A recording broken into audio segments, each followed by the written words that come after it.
because I looked at his face so many times. So that definitely was in the back of my mind the whole time. That's all heart sank, thinking that, oh my God, he did it, he got out. I was obviously worried about him, because I don't know what...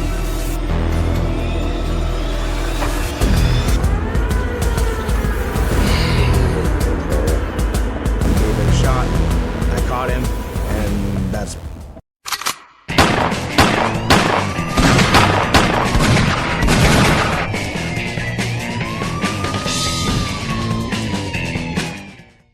In the heart of New Mexico sits Albuquerque, the state's largest city.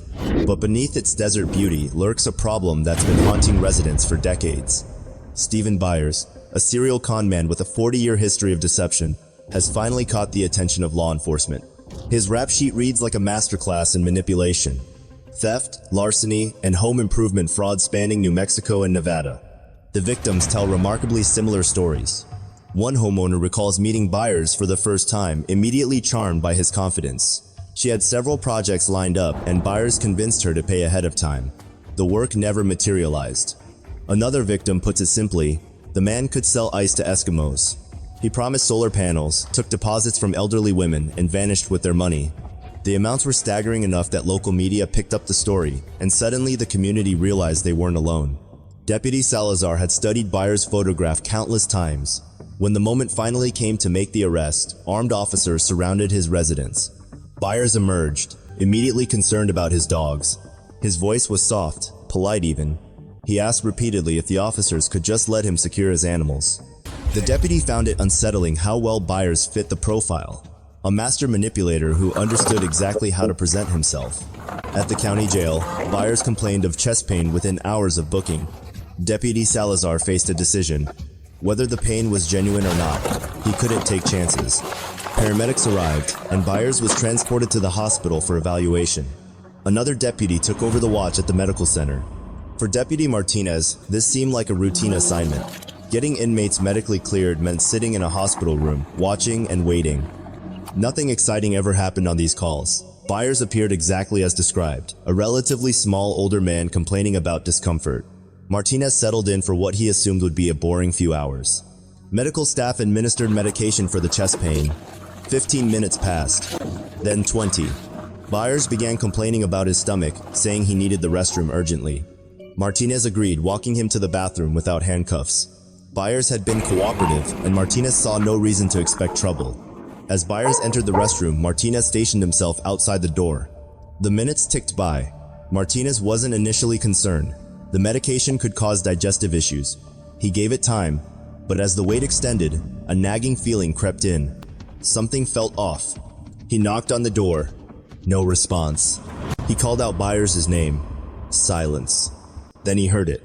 A faint sound from above. Movement in the ceiling. Martinez's heart rate jumped. A nurse confirmed what seemed impossible.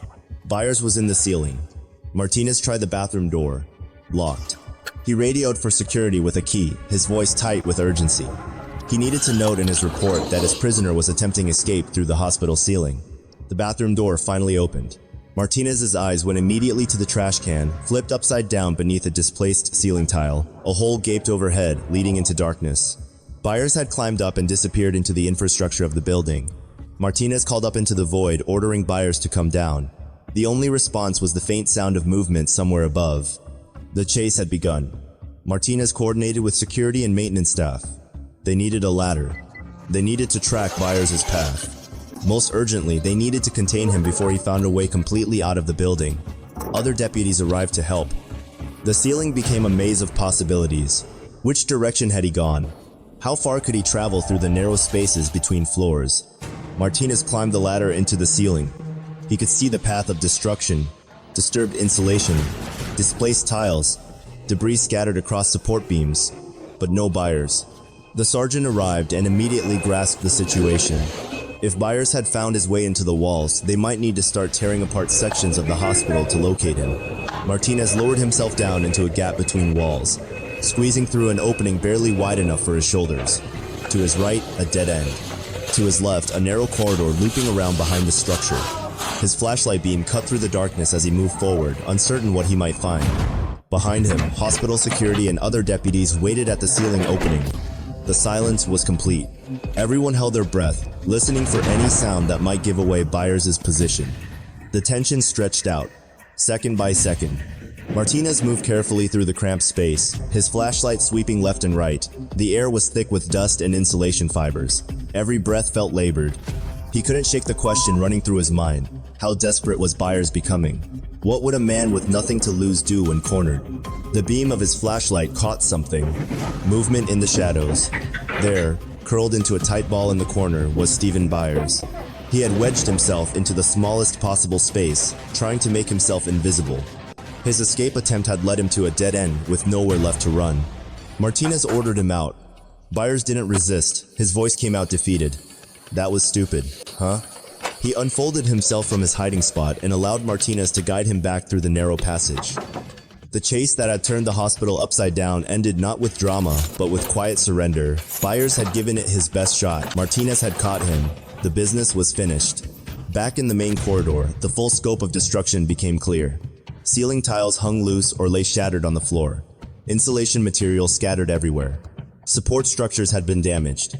The hospital would later estimate $20,000 in repairs. For Byers, the consequences extended beyond the original charges. Attempting to escape police custody added another serious offense to his growing list. Martinez reflected on the evening as he completed his paperwork. He had arrived expecting nothing more than a few hours of boredom. Instead, he'd found himself crawling through hospital infrastructure, tracking a fugitive through spaces never meant for human passage. The adrenaline had carried him through the chase, but now exhaustion settled in. For the community Byers had victimized, his capture represented something more than justice for one evening's escape attempt. His victims had waited years for accountability. The elderly woman who lost her life savings to his solar panel scheme. The homeowners who paid deposits that vanished into nothing.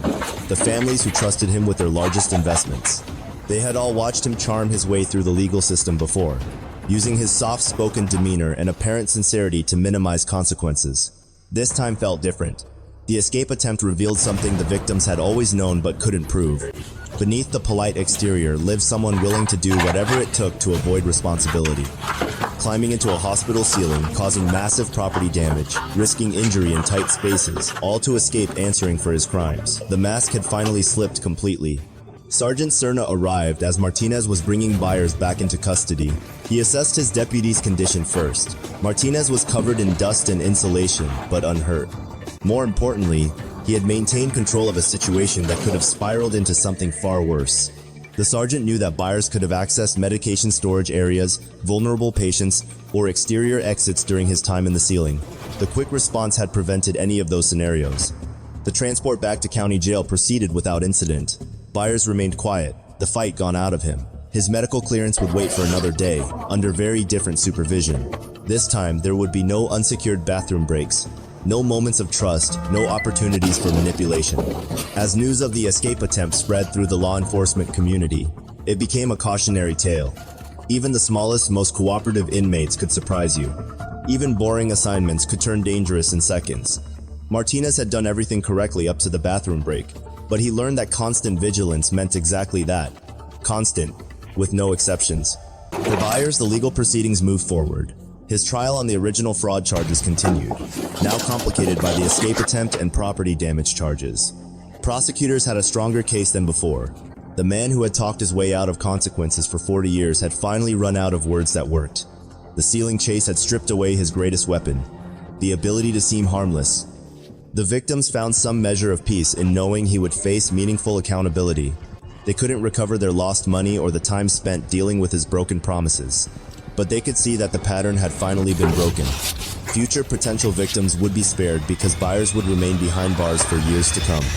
Deputy Martinez returned to regular duties, though his colleagues never let him forget the night he chased a con man through hospital infrastructure. The story became legend in the department, but for Martinez, the real lesson went deeper. He had trusted his instincts when something felt wrong. He had acted quickly when seconds mattered. And he had persisted when the chase seemed impossible. Those qualities would serve him throughout his career. Stephen Byers' 40-year run as a master manipulator ended not with a sophisticated scheme, but curled up in a dusty corner between walls, his final con attempt reduced to a desperate crawl through ceiling tiles. Sometimes justice arrives not with thunder, but with a flashlight beam finding someone who has nowhere left to hide. The hospital repaired the damage, the community moved forward, and one more career criminal learned that eventually, every escape route leads to a dead end.